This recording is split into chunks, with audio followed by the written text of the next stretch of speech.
It's Airtel versus Vodafone versus Idea and the 4G brand wars. So how is it all stacking up so far, especially before Reliance Jio becomes a reality? What's the brand positioning been like so far? Have they been able to create that differentiation in the mind of the audience? That's what we are getting at. And joining us in this discussion, Chandramouli, our friend here at Logo, CEO at Trust Research Advisory, and Arijit Reyes, co-founder and managing partner at Paperboat Brandworks. It's great to have you both. Arijit, let me begin by talking to you about the kind of work that you've already done for the telecom industry in your past positions as well. How do you see the differentiation happen right now when you look at the offering as through the communication that has already been established within the 4G space, within these three at least? How do you see that? Do you see that really strong?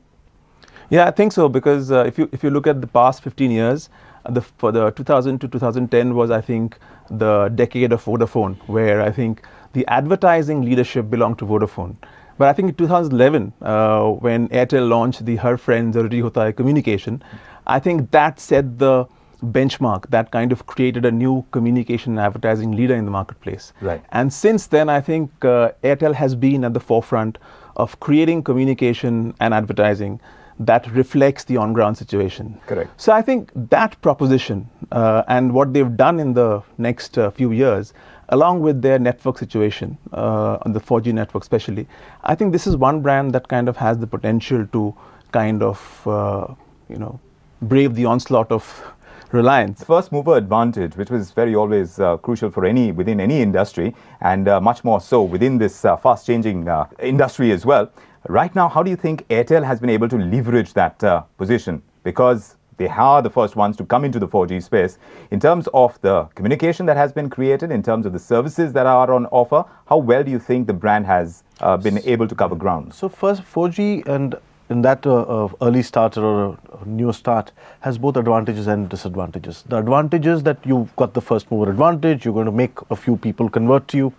But the second mover or the third mover actually gets the advantage of leapfrogging, because they've already created a market, so they get a lesser degree of resistance from the particular people who are going to absorb it.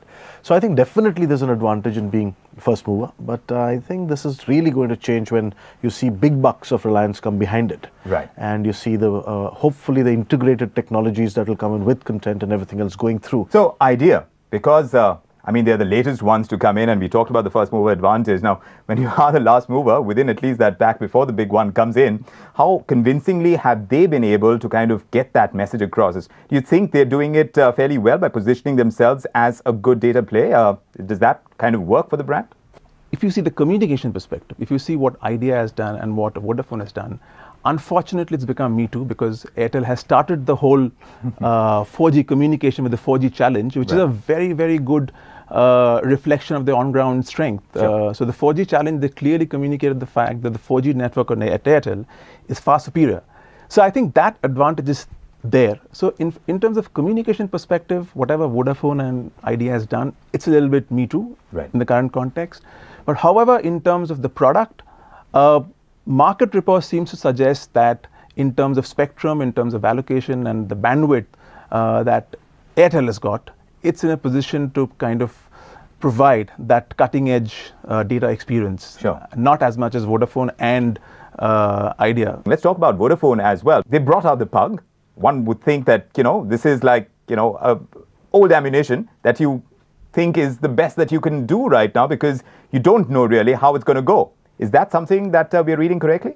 You know what? Vodafone had a fantastic opportunity.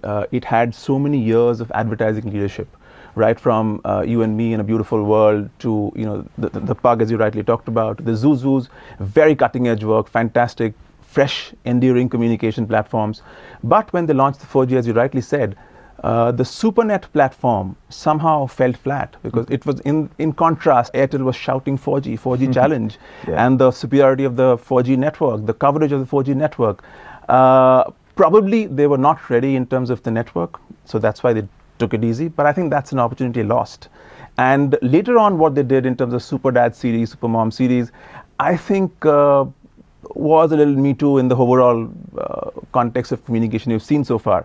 Whereas Airtel consistently spoke to the younger audience, the smartphone generation. Right. So I think in terms of advertising and communication and branding, they missed a trick over there. Sure. To their disadvantage, what also didn't happen was they didn't have that product But in that sense, I felt that Idea was kind of not missing a beat in trying to say that we have a superior product. At least in the communication, that was what is being said. Do you agree with that? That, from the larger social cause-driven kind of advertising space that we've seen them be present in, here is where they're selling the bigger, smaller Idea. That kind of positioning perhaps works for a brand like Idea, or you think otherwise? So I think they've kind of positioned their name within the meaning of Idea and the name Idea. They've kind of positioned very well. They continue to use it. They've got phenomenal advertising in the beginning, corporate social responsibility, Mr. Bachchan, younger Mr. Bachchan, all that has worked well. But I think now, if you look at the 4G advertising, it's largely on the basis of trying to educate the customer. Correct. They're telling him, Building this is what you can do, this is what you can do, this is what you can do. It's like saying that I am building it. Who are they building it for? So this is the current user. So nobody's really shifting. No number portability is happening because of their 4G happening. Currently, that's not the stats at all. Is that the hope, though?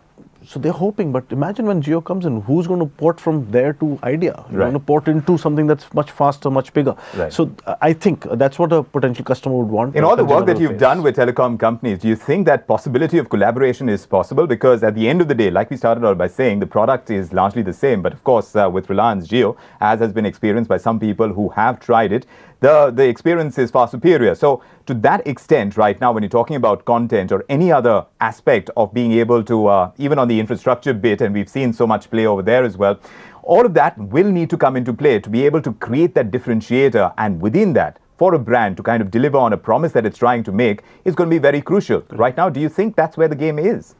In terms of content sharing, once again, collaboration possibilities are huge.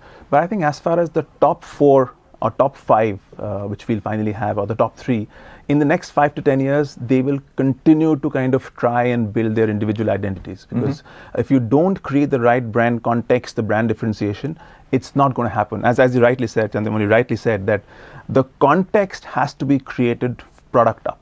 Right. It cannot be only advertising. Gone are those days. Yes. 10 years back where you created fancy imagery. Now what Airtel has done, in fact, Airtel has embarked on a very, very interesting communication, if you've seen that, yes, which is we have nothing to hide. Sure. So that whole communication is a fantastic preemptive strategy. There's a huge amount of flabberoo about government shouting at the operators, telling them, please buck up, otherwise we're going to start and here's penalizing kind of you. Laying it all open. And consumers are complaining, and it's the campaign echoes the consumer concern. Consumers saying, give me transparency. And that helps, right? And Airtel is saying, to build trust. Correct. That is one plus that we are seeing in terms of a media campaign that is kind of strong. And the communication is very clear on that count as well. And it kind of ties into what the brand has started off communicating as well. So that is potential. And of course, as far as the battles go, the 4G battles, this is only the beginning. And once Reliance Jio comes in, we're going to see much more of this. How much it gets played out and in what kind of directions, that's something that we'll be watching very closely. All right, gentlemen, thank you very much for joining us on this leg of the show. We'll take a small breather. On the other side, we concentrate on the FM.